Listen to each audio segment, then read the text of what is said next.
Hello दोस्तों, welcome to the inbox. एक बार फिर से आप सबका स्वागत है। अगर आपने अभी तक हमारे चैनल को सब्सक्राइब नहीं किया है तो हमारे चैनल को सब्सक्राइब कर लें, क्योंकि जितने भी अपकमिंग एग्ज़ाम्स हैं और एग्ज़ाम से रिलेटेड कंटेंट है वो हमारे चैनल पर आपको आसानी से मिल जाएगा। चलिए दोस्तों, जैसा कि आपको पता है कि हम सब लोग MPTET PRT के लिए फास्ट रिवीजन सीरीज पर वर्क कर रहे हैं और इसी क्रम में ये आपका पेपर नंबर है 6। यानी अभी तक हम कुल 5 सेट सॉल्व कर चुके हैं। तो इस सेट को सॉल्व करने से पहले आपको मैं बता दूं कि फास्ट रिवीजन सीरीज का मतलब है कि आप कम समय में ज़्यादा प्रश्न सॉल्व कर पाएँ। इसलिए इस क्वेश्चन पेपर में हम ज़्यादा से ज़्यादा प्रश्न सॉल्व करने की कोशिश करेंगे, एक्सप्लेनेशन वर्क को मिनिमाइज करते हुए। चलिए दोस्तों, बिना देरी किए हुए सॉल्व करते हैं आज का क्वेश्चन पेपर, जो कि हुआ था आपका 8 मार्च 2022 को फर्स्ट शिफ्ट में। तो ये ऑफिशियल पेपर है। इसी तरह के आपके क्वेश्चन पेपर आने वाले हैं, इसी तरह के क्वेश्चंस आपके पेपर में आएंगे, तो इससे आपको एक आइडिया हो जाएगा कि आपकी तैयारी कहाँ तक पहुँची है। चलिए दोस्तों, स्टार्ट करते हैं ये पूरा पेपर, जो कि आपका फुल सॉल्यूशन के साथ होगा। तो सबसे पहले हिंदी का पोर्शन है और उसके बाद फिर आने वाले समय में आप अपकमिंग में और भी पोर्शन सॉल्व करेंगे। तो पहला क्वेश्चन देखते हैं दोस्तों। फर्स्ट क्वेश्चन आप लोगों के सामने ये रहा। मुहावरे और लोकोक्तियों का प्रयोग करना भाषिक अभिव्यक्ति को प्रभावी बनाता है, यानी ऑप्शन नंबर सी इसका राइट आंसर हो जाएगा। यानी जब आप लोकोक्तियों का प्रयोग करेंगे, मुहावरों का प्रयोग करेंगे, तो आपका जो प्रेजेंटेशन है, आपका जो बात करने का तरीका है, आपकी जो अभिव्यक्ति है, वो निश्चित ही तौर पर इम्प्रूव होगी। तो इसका राइट आंसर हो जाएगा option number C. Next question पर चलते हैं। भाषा शिक्षण में अधिगम सामग्री का प्रमुख दायित्व विषय वस्तु के कठिन स्थलों का उचित स्पष्टीकरण है। यानी हम अगर अधिगम सामग्री का प्रयोग करते हैं तो जो डिफिकल्ट टॉपिक्स हैं उनको हम आसानी से क्लियर कर सकते हैं, यानी डी इसका राइट आंसर हो जाएगा। नेक्स्ट क्वेश्चन है दोस्तों, क्वेश्चन नंबर 3। गद्य पाठों के मौखिक पठन का मुख्य तत्व क्या है? तो इसका राइट आंसर है शुद्ध शब्दों उच्चारण। शुद्ध शब्द का उच्चारण करना ही गद्य पाठ का मौखिक पठन कराने का मुख्य उद्देश्य है। हम क्यों ओरल रीडिंग कराते हैं? क्योंकि बच्चे शुद्ध रूप से बोलना, शुद्ध रूप से उच्चारण करना सीखें, यही इसका मुख्य रूप से रीजन होता है। नेक्स्ट क्वेश्चन देखते हैं दोस्तों। निम्न में से क्या विशिष्ट उद्देश्यों का एक गुण नहीं है? तो राइट आंसर है इनका आधार दार्शनिक होता है। ए इसका राइट आंसर हो जाएगा। Next question, question number 5। अहम केंद्रित भाषा की संकल्पना निम्न में से किसके साथ घनिष्ठ रूप से जुड़ी हुई है? तो किसने कहा है अहम केंद्रित, यानी कि बच्चा खुद से बात करता है? ये बात पियाजे, जीन पियाजे साहब ने की है, यानी कि ईगोसेंट्रिक होता है बच्चा, ऐसा जीन पियाजे मानते हैं। नेक्स्ट क्वेश्चन है दोस्तों, क्वेश्चन नंबर 6। निम्न में से मूल्यांकन का मुख्य उद्देश्य क्या है? तो मूल्यांकन क्यों किया जाता है, इसका मुख्य उद्देश्य क्या है? तो ऑप्शन नंबर सी इसका राइट आंसर है। अधिगमकर्ता की उपलब्धि जानना और सुधार लाना। अधिगमकर्ता यानी कि वो बच्चा जिसने वो पेपर दिया है, उसने क्या क्या जान लिया है और उसे कौन कौन सी चीज़ का सुधार करने की रिक्वायरमेंट है, उसमें क्या क्या इम्प्रूव करने की ज़रूरत है, यही अधिगमकर्ता के मूल्यांकन का मुख्य उद्देश्य रहता है। नेक्स्ट क्वेश्चन देखिए, क्वेश्चन नंबर 7। निम्न में से लिखना सिखाते समय अध्यापक को किस बात पर ध्यान नहीं रखना चाहिए? यानी कि नेगेटिव पूछा है दोस्तों, तो छात्रों में भेदभाव नहीं करना चाहिए। बिल्कुल सही बात है, छात्रों में हमें भेदभाव नहीं करना चाहिए। इस बात की लिखने के समय कोई ज़रूरत नहीं है। ऑप्शन नंबर ए इसका राइट आंसर हो जाएगा। ऑप्शन नंबर ए सही उत्तर है। विज्ञान शिक्षण की वह विधि जिसमें विद्यार्थी को एक खोजी के रूप में कार्य करने का अवसर दिया जाता है, क्या कहलाती है? उसे ह्यूरिस्टिक विधि कहते हैं। ह्यूरिक मीन्स होता है खोज करना, और इसी से बनती है ये ह्यूरिस्टिक विधि। ऑप्शन नंबर ए इसका राइट आंसर है।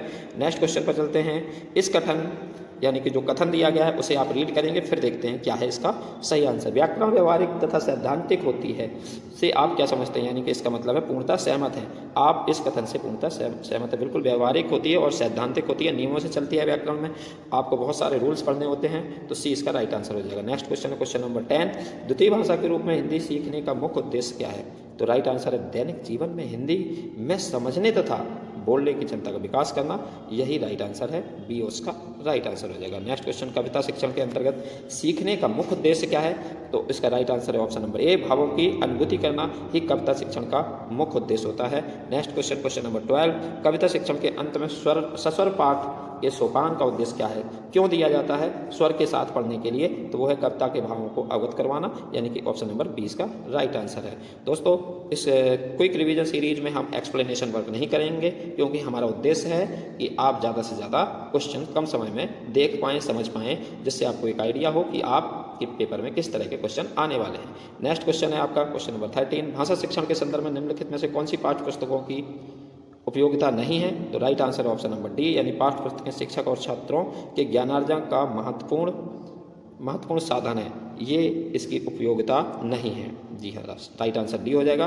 नेक्स्ट क्वेश्चन देखते हैं, किस विधि में छात्रों को पहले पाठ्य विषय का पूर्ण ज्ञान दिया जाता है और उसके पश्चात विभिन्न अंगों से संबंधित स्थापित किया जाता है, यानी कि अधिक से सूक्ष्म की ओर, यानी कि गौर से सूक्ष्म की ओर कौन सा विधि जाती है? मिश्रित विधियों द्वारा सीखना, यानी कि ए, बी, सी, डी, इनमें से सी इसका राइट आंसर हो जाएगा। नेक्स्ट क्वेश्चन देखते हैं।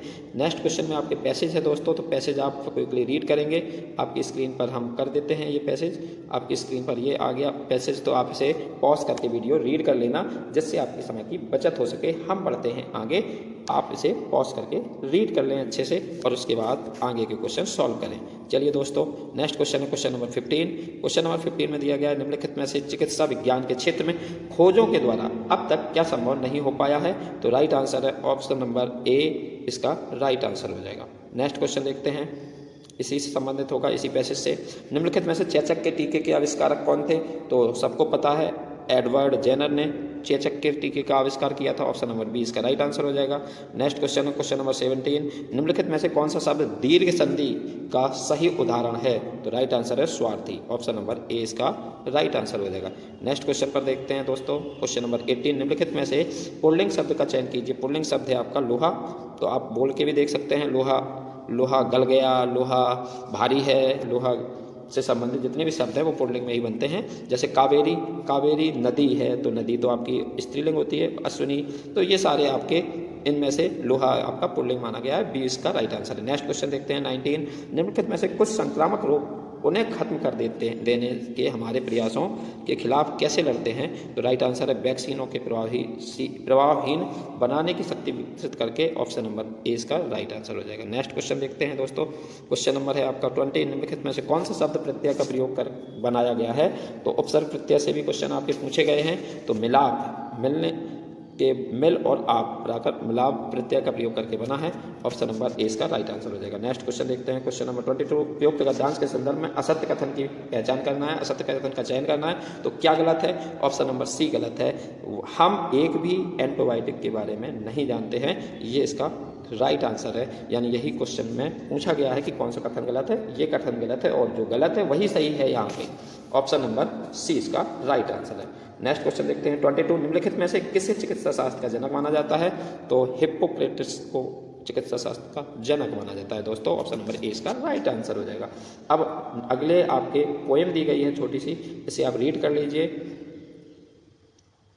चलिए दोस्तों आगे बढ़ते हैं, आपने पॉज करके इसे रीड कर लिया होगा, ऐसी हम आशा करते हैं। इसके कुछ अगले पार्ट में भी पोएम के कुछ अंश दिए गए हैं, इसे भी आप रीड कर लीजिए, जिससे आप सारे क्वेश्चन के आंसर आसानी से दे सकें दोस्तों। Without delaying, we have to forward for the 23rd question. The question number 23 is, निम्न में से उपयुक्त पंक्तियों की रचयिता का नाम बताइए। तो रचयिता हैं इसके अनुपमा त्रिपाठी जी, ऑप्शन नंबर ए इसका राइट आंसर हो जाएगा दोस्तों। नेक्स्ट क्वेश्चन पर चलते हैं 24 पर। 24 में दिया गया है आपका, निम्नलिखित में ज्योत्सना का अर्थ क्या है? ज्योत्सना का अर्थ होता है चंद्रमा का प्रकाश, ऑप्शन नंबर 20 का राइट आंसर हो जाएगा। नेक्स्ट क्वेश्चन देखते हैं दोस्तों 25, उपयुक्त पंक्तियों में निम्न में से किस शब्द का प्रयोग नहीं किया गया है? तो राइट आंसर है ऑप्शन नंबर डी, यानी सौंदर्य का प्रयोग नहीं किया गया है। नेक्स्ट क्वेश्चन देखते हैं 26 में क्या कहा गया है? 26 में निम्नलिखित में से कौन सा उज्ज्वल का विलोम शब्द है? उज्ज्वल का विलोम शब्द पूछा गया है, तो इसका धूमिल हो जाएगा, बी इसका राइट आंसर है। नेक्स्ट क्वेश्चन देखते हैं दोस्तों, क्वेश्चन नंबर है आपका 27, निम्नलिखित में से निर्विकार में कौन सी संधि है? निर्विकार में संधि है विसर्ग संधि, निहि धन विकार बराबर निर्विकार, तो ये विसर्ग संधि हो जाएगी आपकी, ऑप्शन नंबर डी इसका राइट आंसर है। नेक्स्ट क्वेश्चन देखते हैं 28, निम्न में से कौन सा शब्द अविरल का पर्यायवाची शब्द नहीं है? तो राइट आंसर है ऑप्शन नंबर सी, तपस्विनी इसका राइट आंसर हो जाएगा दोस्तों। नेक्स्ट क्वेश्चन पर चलते हैं, क्वेश्चन नंबर 29, निम्नलिखित में से कौन सा शब्द उपसर्ग का प्रयोग कर बनाया गया है? तो राइट आंसर है निराकार, निर्धन आकार यानी निराकार, उपसर्ग का प्रयोग करके निरुपसर्ग का प्रयोग किया गया है इसमें। चलिए और नेक्स्ट क्वेश्चन पर चलते हैं, क्वेश्चन नंबर 13, अध्यापक का कौन सा कार्य उपयुक्त अधिगम वातावरण बनाने में मदद नहीं करता है? तो बच्चों को अन्य बच्चों की आलोचना करने देना यानी एक दूसरे की बुराई करने देना, इससे आपका माहौल नहीं बनेगा, अधिगम का वातावरण सही नहीं होगा। तो दोस्तों हमने हिंदी के सारे क्वेश्चन सॉल्व कर लिए हैं। आपके पेपर में 30 क्वेश्चन हिंदी से आएंगे, जो हमने 30 क्वेश्चन आपके सॉल्व कर लिए हैं। चलिए अगले पोर्शन पर चलते हैं जो कि आपका मैथ है। As usual we will have to skip this portion because math solve करना पड़ेगा और सॉल्व करने के लिए हमारे पास टाइम कम है और हम इसे स्किप करेंगे, जिसे आप बाद में ऑफलाइन पर आप इसे सॉल्व कर लेंगे। चलिए दोस्तों हम आगे बढ़ते हैं। इसी के साथ मैथ के पोर्शन को सॉल्व करने के लिए आपको ये PDF अगर चाहिए तो आप हमारे YouTube चैनल पर कमेंट करके या आप हमें मैसेज करके ले सकते हैं। तो अब हम चलते हैं नेक्स्ट पोर्शन पर, जो कि है आपका 61 से 90 तक का। 61 में आपका दिया गया है EVS के क्वेश्चंस। तो आपका EVS का पोर्शन स्टार्ट होगा फ्रॉम 61 टू 90 यानी कि EVS। अब हम EVS का पोर्शन सॉल्व करने जा रहे हैं दोस्तों। तो चलिए बिना देरी किए शुरू करते हैं EVS का ये सेक्शन। भारतीय पेट्रोलियम संस्थान ने हाल ही में किस शहर में प्लास्टिक कचरे को डीजल में बदलने के लिए एक संयंत्र स्थापित किया है? तो राइट आंसर हो जाएगा ऑप्शन नंबर D यानी कि सूरत में ऐसा किया गया है। प्लास्टिक से डीजल बनाने की कोशिश की जा रही है दोस्तों, और पहला प्लांट देहरादून में स्थापित किया गया है। जी हाँ, ऑप्शन नंबर D इसका राइट आंसर है। नेक्स्ट क्वेश्चन पर चलते हैं। Question number 62। एक शिक्षक अगर अपने छात्रों को पेड़ों के संरक्षण के प्रति संवेदनशील बनाना चाहता है तो निम्नलिखित में से सर्वाधिक उपयुक्त रणनीति कौन सी होगी? क्या उसे सबसे बेहतर तरीके से ये करने के लिए लागू करेगा, ये करने के लिए उसे अलाउ करेगा? तो चलिए देखते हैं दोस्तों। इसका right answer option number D, बच्चों को एक पौधे को अपनाने और पोषित करने में मदद करना। ऑप्शन नंबर D इसका राइट आंसर हो जाएगा। दोस्तों अगर आपने अभी तक हमारे चैनल को सब्सक्राइब नहीं किया है तो हमारे चैनल दी ब्रेन बॉक्स को सब्सक्राइब करें और इस वीडियो को ज़्यादा से ज़्यादा लोगों तक शेयर करें, जिससे कि हमारी मेहनत सफल हो सके और ज़्यादा से ज़्यादा लोग इसका लाभ उठा सकें।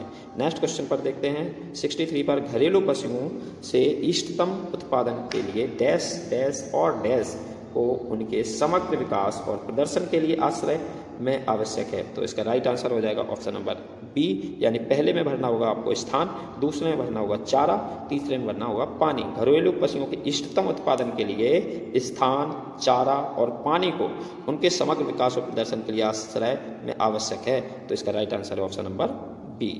नेक्स्ट क्वेश्चन पर चलते हैं दोस्तों। क्वेश्चन नंबर है आपका 64। आवास का प्रकार जो समशीतोष्ण क्षेत्रों के लिए सबसे उपयुक्त है क्योंकि यह जानवरों को भारी हिमपात, बारिश और तेज हवाओं से बचाता है, इस प्रकार के आवास को डैश कहा जाता है? क्या कहा जाता है जो जानवरों को सभी तरह के हिमपात, बारिश और तेज हवाओं से बचाता है? इस तरह के आवास को कहा जाता है पारंपरिक आवास प्रणाली यानी कि option number C। Next question देखते हैं। Question number 65।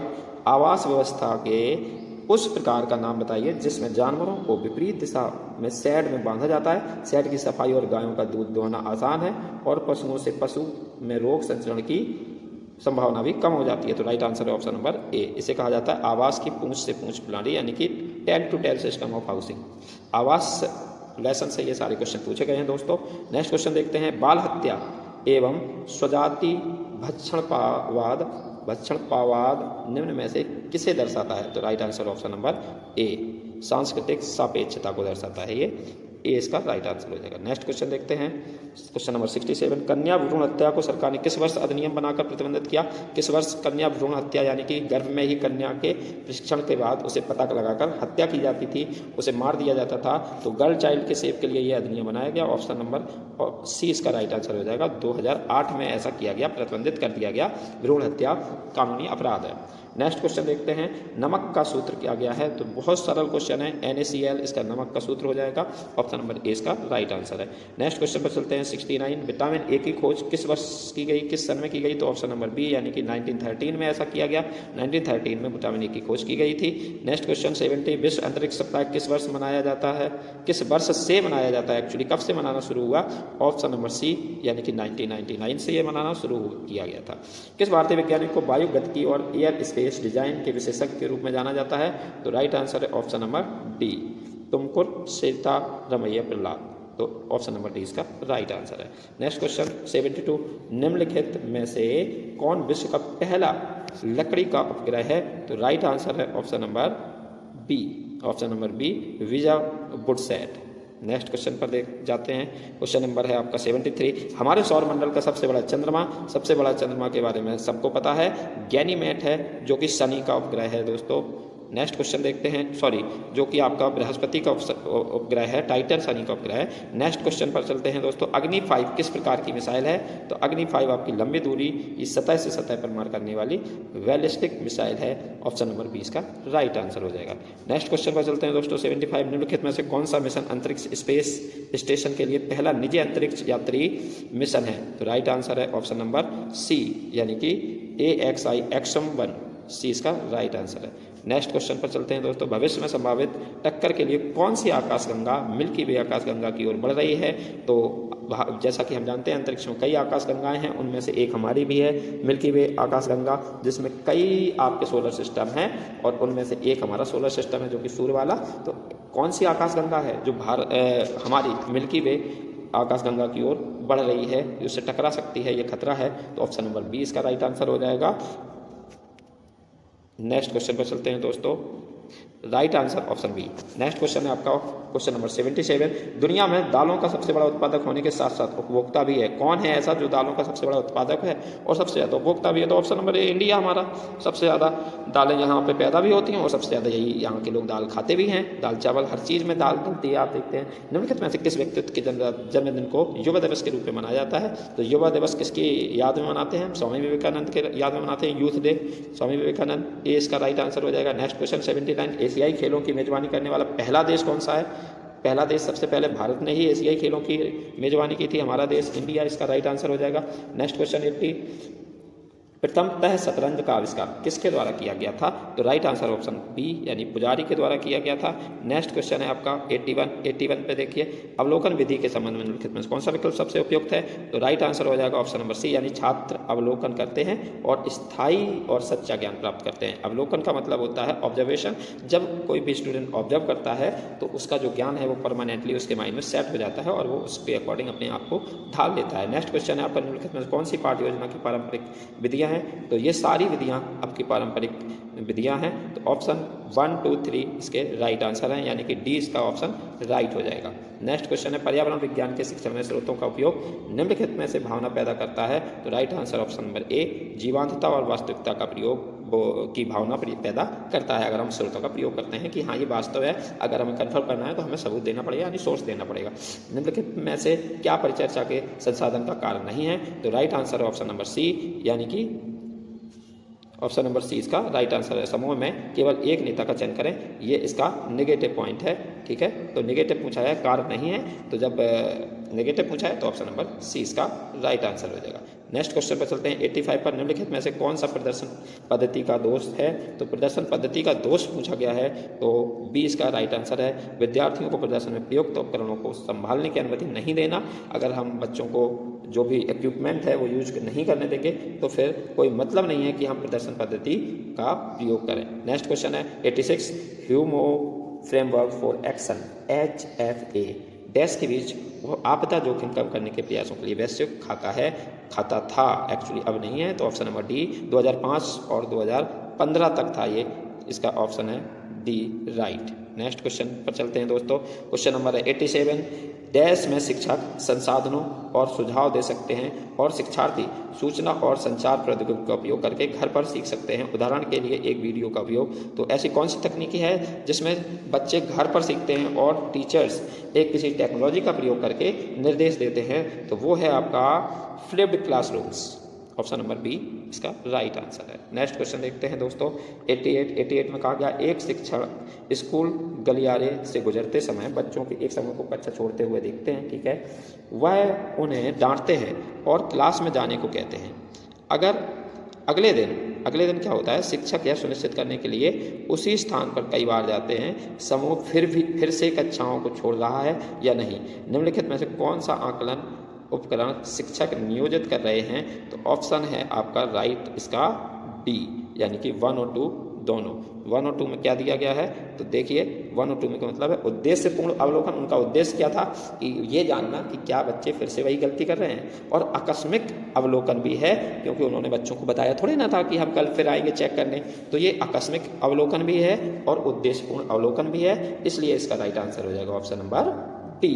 जी हाँ दोस्तों। नेक्स्ट क्वेश्चन, निम्नलिखित में से कौन सा एक दृश्य टीएलएम नहीं है? दृश्य टीएलएम क्या होते हैं? जिसमें दिखाई दे, केस स्टडी हो गया, पूरक हो गया, रेडियो प्रसारण में हम श्रव्य में आता है, दृश्य में नहीं आता। ऑप्शन नंबर डी इसका राइट आंसर हो जाएगा। नेक्स्ट क्वेश्चन जो कि ईवीएस का अंतिम क्वेश्चन भी है, किसी वस्तु या घटना के किसी भी पहलू का डैश मात्रात्मक विवरण है। तो क्या है? किसी घटना या किसी पहलू का मात्रात्मक विवरण। मात्रात्मक विवरण क्या है? तो राइट आंसर है माप, मेजरमेंट के द्वारा ही तो मापा जाता है किसी चीज़ को। तो इसका option number C right answer हो जाएगा। दोस्तों ईवीएस हमने फिनिश कर ली है, यानी कि आपका कंप्लीट हो चुका है ये ईवीएस। अब हम आगे नेक्स्ट पोर्शन पर चलते हैं, जो कि है आपका इंग्लिश का पोर्शन। इंग्लिश में सबसे पहले आपकी पोएम दी गई है और इंग्लिश आपका चलेगा 91 से 120 तक। जी हाँ दोस्तों, 120 तक इंग्लिश चलेगी और आप सबसे पहले इसमें पढ़ेंगे पोएम से आपके कुछ क्वेश्चन होंगे, वो सॉल्व करेंगे और उसके बाद फिर आगे बढ़ेंगे। तो इसे रीड कर लीजिए, आप अपने वीडियो को पॉज करके इसे रीड कर सकते हैं। इसकी कुछ लाइन्स यहाँ पर भी है, तो आप इसे भी रीड कर लें। चलिए हम आगे स्क्रॉल करते हैं, जिससे कि आपको सारी लाइन्स दिख जाएँ। आप वीडियो को पॉज कर सकते हैं, स्लो कर सकते हैं। You have all the right to do according to your facility. Next question पर चलते हैं। 91 यानी कि इंग्लिश का पहला क्वेश्चन है 91, विच of the following is the most suitable title. सबसे पहले टाइटल पूछा गया है, तो टाइटल हो जाएगा दोस्तों इसका सी, द स्मॉल बिगिनिंग्स, यानी कि एक छोटी सी शुरुआत। राइट आंसर सी हो जाएगा। नेक्स्ट क्वेश्चन पर चलते हैं 92 में क्या दिया गया है देख लेते हैं।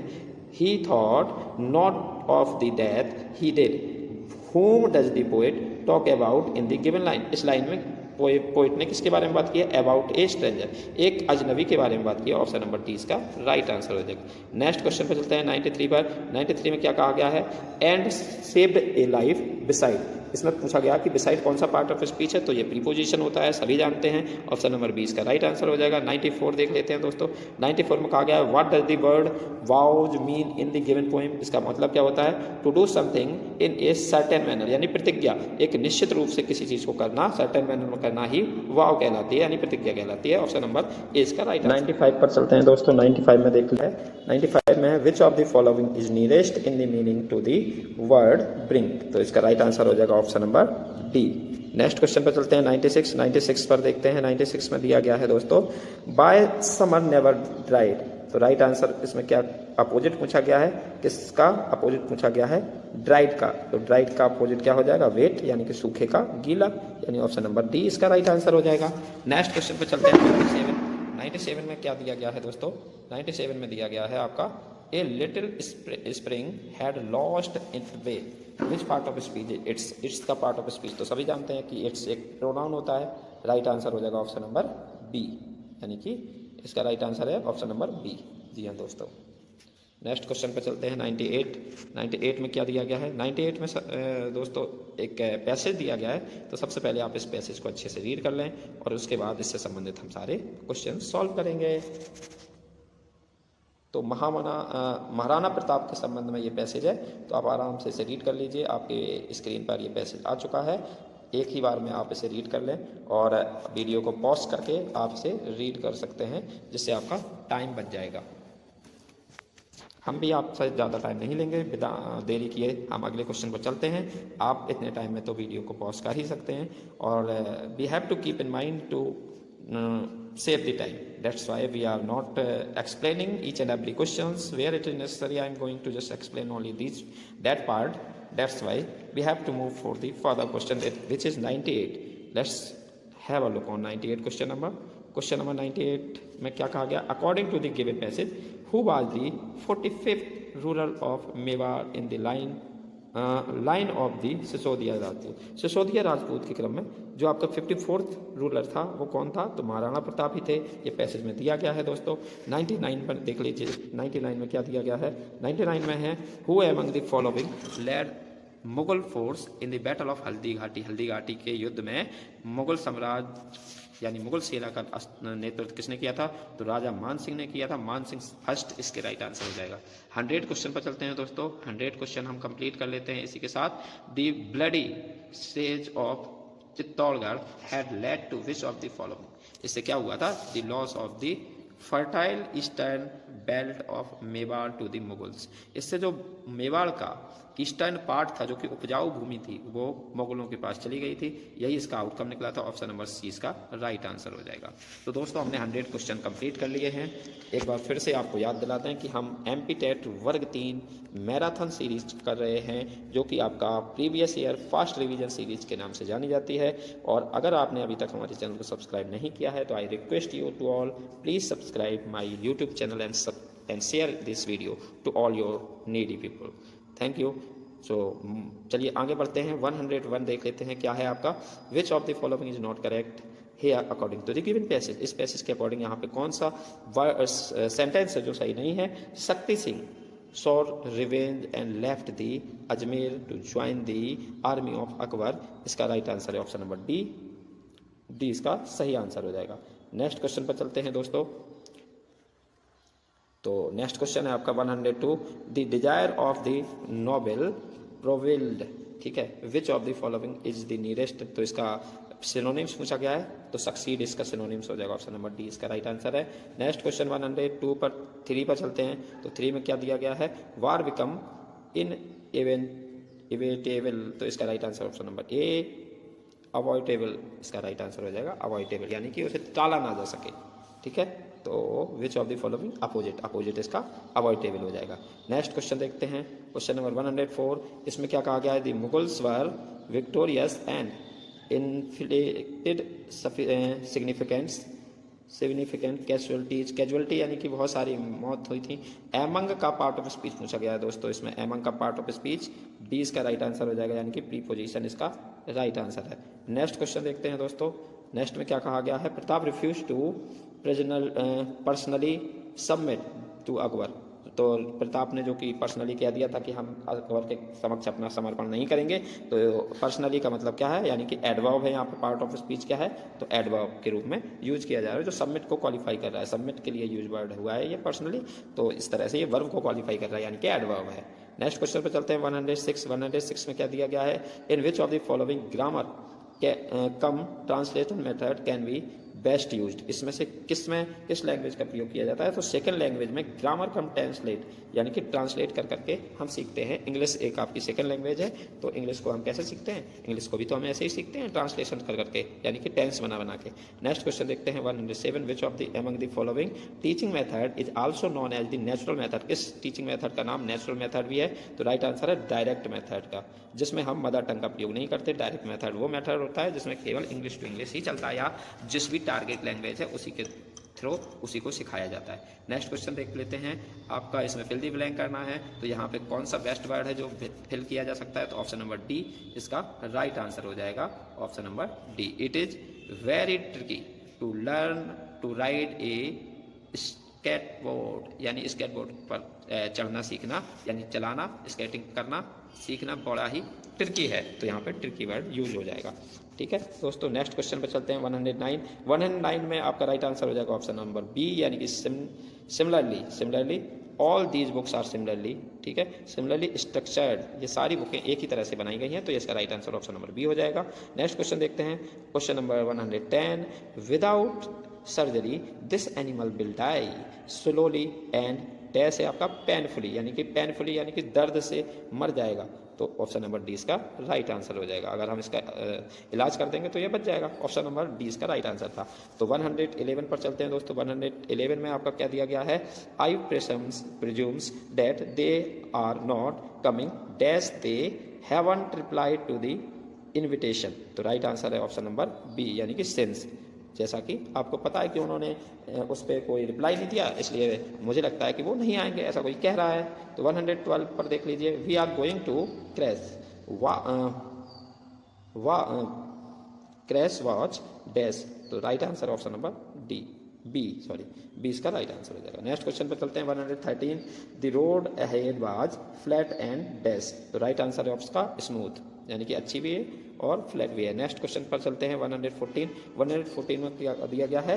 We will wait a little longer means थोड़ा और देर तक हम वेट करेंगे, और आगे हो जाएगा इसका and they will phone then, और वो उससे फ़ोन कर देंगे। नेक्स्ट क्वेश्चन देख लेते हैं 115 पर, जो कि आपका लैंग्वेज पेडागोजी से, इंग्लिश पेडागोजी से। Language input comes in which of the following form, तो राइट आंसर है all of the given even, यानी कि टीचिंग टॉक के रूप में भी आता है लैंग्वेज इनपुट, लर्निंग एक्टिविटीज़ के थ्रू भी आता है और रीडिंग के थ्रू भी आता है। ऑप्शन नंबर डी इसका राइट आंसर हो जाएगा। 116 पे चलते हैं, which one of the following is not one way communication, इनमें से कौन सा वन वे कम्युनिकेशन नहीं है? तो रेडियो में वन वे कम्युनिकेशन होता है, हम अपनी बात पहुंचा नहीं सकते, सुन सकते हैं। टेलीविजन भी वन वे कम्युनिकेशन है, क्योंकि वहाँ से हम जो भी बोला जाता है, जो भी दिखाया जाता है वो हम देखते हैं, अपनी बात वो हमारी, हम कुछ भी कहते हैं वो सुनेंगे थोड़े ना दोस्तों। इसी तरह से स्पीच होता है, तो स्पीकर, इसमें जो भी स्पीच देने वाला व्यक्ति है वो अपनी बात रखता है और वो अपनी बात रख के चला जाता है। जबकि टेलीफोन कॉल ऐसा है जो टू वे कम्युनिकेशन है, पहले हम उसकी बात सुनते हैं फिर वो हमारी बात सुनता है, तो टू वे कम्युनिकेशन का मतलब है जहाँ पे दोनों लोग एक्टिव हों, तो टेलीफोन कॉल इसका राइट आंसर हो जाएगा दोस्तों। 117 पे चलते हैं, विच of the following is associated with A inclusive classroom, तो इंक्लूसिव क्लासरूम कौन सी होती है? जिसमें कोलैबोरेशन हो। कोलैबोरेशन का मतलब होता है सभी लोगों की हिस्सेदारी हो, सभी लोग मिलजुल कर किसी कार्य को कर रहे हों, उसे कहा जाता है कोलैबोरेशन करना, और उसी को कहा जाता है inclusive classroom. Inclusive classroom, in a classroom a teacher instruct the student to use words in a sequence to form a sentence, teacher ने कहा कि इन वर्डों का प्रयोग करो और एक सेंटेंस बनाओ। विच concept of language did the teacher using, तो राइट आंसर है आपका सेंटेक्स। जब आप कई वर्ड का प्रयोग करके एक सेंटेंस बनाते हैं तो वो उसे हम सेंटेक्स कहते हैं। सेंटेक्स का मतलब ही होता है the correct arrangement of the verb in a meaningful sentence. Next question पर चलते हैं 119, विच of the following is not the characteristic of English language in Indian contest, अगर हम भारत की बात करें तो भारत के सापेक्ष में कौन सी इंग्लिश लैंग्वेज की विशेषता नहीं है? तो right answer option number C, English language comes to child naturally. Bharat के बच्चों में इंग्लिश लैंग्वेज नेचुरली कहाँ आती है? हमें सीखना पड़ता है, अगर अपने आप आ जाए तो फिर बात ही ना बन जाए दोस्तों, क्योंकि हमारे यहाँ इंग्लिश का एनवायरनमेंट ही नहीं है, तो नेचुरली आना तो संभव ही नहीं है। नेक्स्ट क्वेश्चन पर चलते हैं 120, a teacher ask her student to write a paragraph detailing very their visit to a place, जहाँ पर वो भी गए थे उसके संबंध में टीचर ने कहा कि तुम एक पैराग्राफ लिख के दिखाओ। तो इससे संबंधित टीचर कौन सी राइटिंग करा रहा है? डिस्क्रिप्टिव राइटिंग करा रहा है, क्योंकि वो डिस्क्राइब करने के लिए कह रहा है बच्चों को, तो राइट आंसर हो जाएगा ऑप्शन नंबर सी। सिंपल है दोस्तों। अब तक हमने 120 क्वेश्चन सॉल्व कर लिए हैं, यानी कि इंग्लिश का पूरा पार्ट सॉल्व हो गया है दोस्तों। अब केवल हमारा लास्ट सेगमेंट यानी कि last portion of this paper यानी कि सीडीपी का पोर्शन बाकी है, जो कि आपका 121 से स्टार्ट होगा, 121 से 150 तक। अब हम सॉल्व करेंगे सीडीपी का पोर्शन। जी हाँ दोस्तों, तो सीडीपी स्टार्ट हो रही है आपकी। चलिए देखते हैं।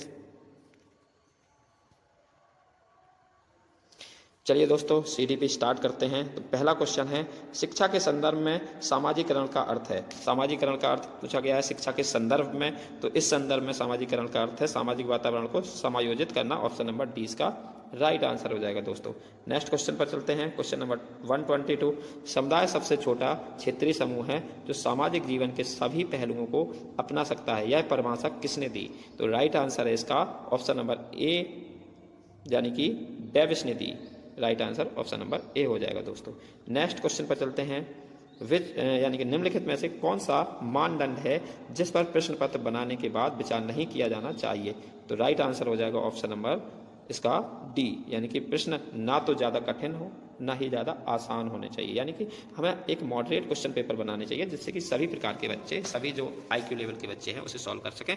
तो ये आपका डी इसका राइट आंसर हो जाएगा। 124 पर चलते हैं, एकाधिक शैक्षिक तकनीकें, मिश्रित शिक्षण सामग्री और बहुमूल्यांकन तकनीकें और सामग्री की जटिलता और प्रकृति में भिन्नता निम्नलिखित में से किसके साथ जुड़ी हुई है? तो इसका राइट आंसर हो जाएगा दोस्तों ऑप्शन नंबर सी, यानी कि इसका राइट आंसर सी है आपका। डिफरेंटिएटेड इंस्ट्रक्शंस पर, अलग अलग तरह के दिशा निर्देशों पर ये होती है। नेक्स्ट क्वेश्चन है, ग्रेड अंकों से भिन्न कैसे होते हैं? इस प्रश्न में निम्नलिखित में से किस वर्ग के प्रश्नों से संबंधित है? ये कैसा प्रश्न है? प्रश्नों के प्रकार से संबंधित है, तो विश्लेषणात्मक प्रश्न है। अगर हम किसी से ये बात पूछेंगे कि ग्रेड अंकों से किस प्रकार भिन्न है, तो सभी लोग अलग अलग तरह से अपने आप को एक्सप्लेन करेंगे कि इस प्रकार भिन्न है, कोई कहेगा इस प्रकार भिन्न है। तो इसका मतलब क्या है? ये एनालिटिक क्वेश्चन हो जाएगा, यानी कि इसका विश्लेषण किया जा रहा है। ऑप्शन नंबर 20 का राइट आंसर हो जाएगा। व्यक्तिगत अंतर के कारण छात्र अध्ययन की आदतों के मामले में अलग अलग होते हैं, जैसे कि जैसे कि क्या हो जाएगा राइट आंसर डी, दिए गए सही विकल्प, यानी कि कोई भी विभिन्न विषयों के बारे में अपनी रुचि और दृष्टिकोण के मामले में वो अलग होते हैं, बिल्कुल सही बात है। वे विभिन्न चीज़ों के अध्ययन के बारे में अलग होता है, किसी को हिंदी पसंद है तो किसी को इंग्लिश पसंद है, किसी को मैथ पसंद है तो किसी को अन्य विषय पसंद है। वे अलग अलग चीज़ों का अध्ययन करके अपने दृष्टिकोण और उद्देश्यों को अलग होते हैं, यानी कि उनका दृष्टिकोण यानी कि उनका पॉइंट ऑफ व्यू भी अलग होता है। कोई किसी एक ही टॉपिक को अलग अलग तरह से भी देख सकता है। ऑप्शन नंबर डी इसका right answer. Option number D में क्या दिया गया, दिए गए सभी विकल्प। नेक्स्ट क्वेश्चन देखते हैं। वैलेंटाइन के अनुसार, दोस्तों ये वैलेंटाइन एक वैज्ञानिक है, आप लोग वैलेंटाइन डे वाला वैलेंटाइन मत समझ लेना, ये वैलेंटाइन एक वैज्ञानिक है। उनके अनुसार शब्द आमतौर पर उन बच्चों का वर्णन करने के लिए प्रयोग किया जाता है जिसका व्यवहार या व्यक्तित्व किसी चीज में गंभीर रूप से असमान है। तो राइट आंसर है इसका ऑप्शन नंबर डी, समस्या से ग्रस्त बच्चे। नेक्स्ट क्वेश्चन पर चलते हैं दोस्तों। क्वेश्चन नंबर 128 में बाहरी समस्याओं की विघटनकारी व्यवहार है। बाहरी समस्या विघटनकारी व्यवहार है जो अक्सर दूसरों के लिए परेशानी का कारण बनते हैं। तो ये कौन कौन सी हैं? अतिसक्रियता, अग्रेशन, आवेगशीलता, लापरवाही, इनमें से कौन कौन से आपके इसमें आएंगे? तो 1 2 3 4 ये चारों जो है समस्याएं हैं जिससे दूसरे को प्रॉब्लम होती है। तो ऑप्शन नंबर ए इसका राइट आंसर हो जाएगा दोस्तों।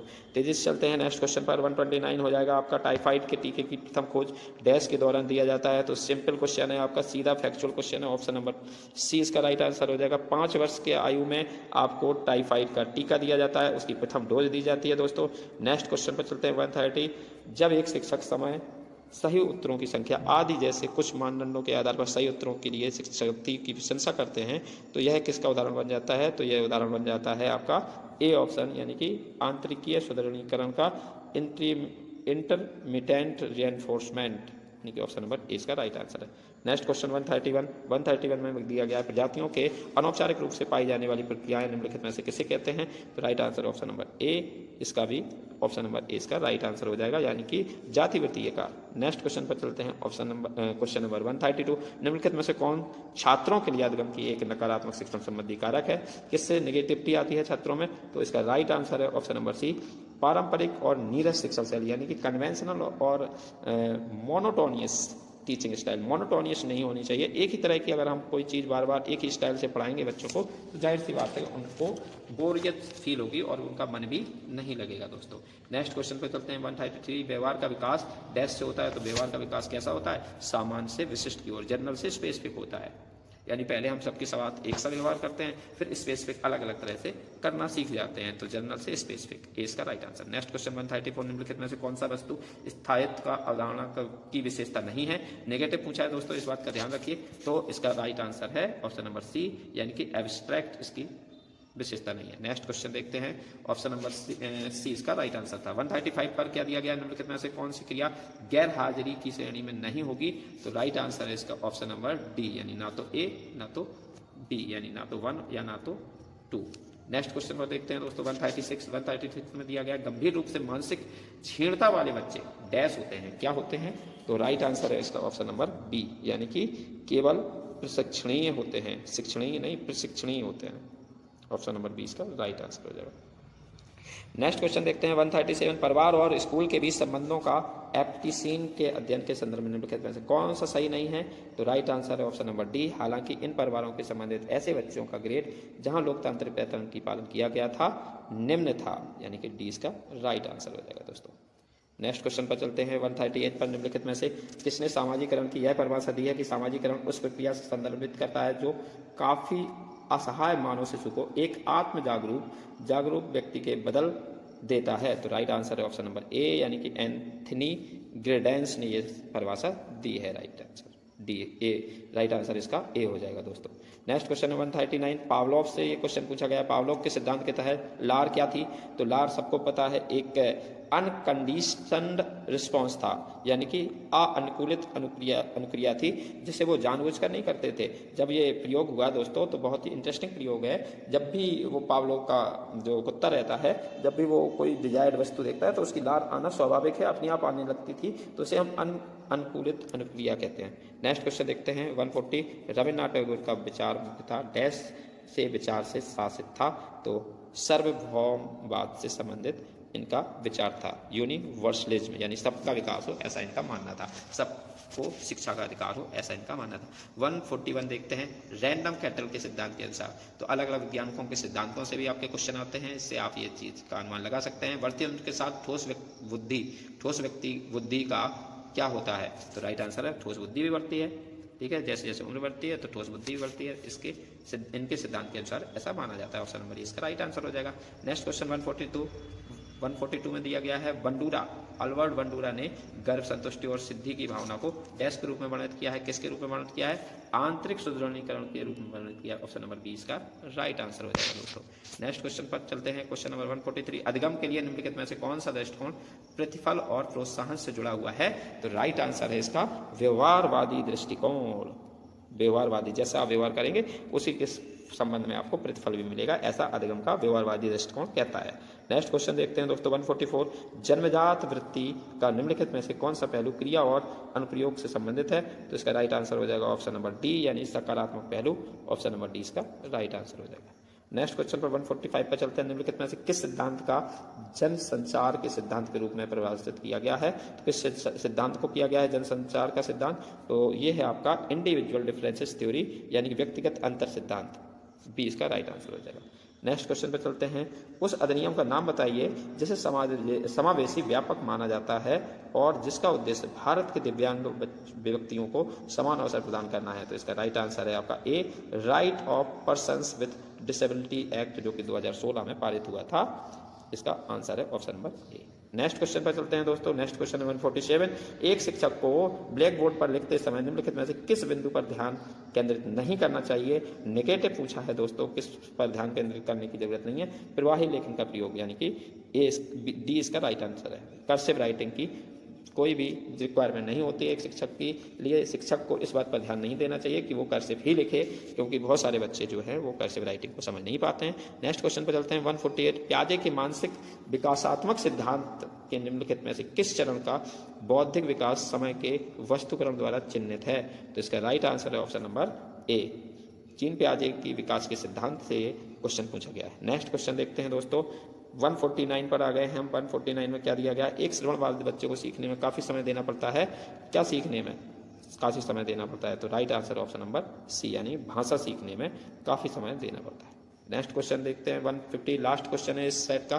संज्ञानात्मक विकास के सिद्धांत में किसने विकास के 4 चरणों अर्थात संवेदिक पेशीय अवस्था, पूर्व संक्रियात्मक अवस्था, मूर्त संक्रियात्मक अवस्था और अमूर्त संक्रियात्मक अवस्था का प्रस्ताव रखा?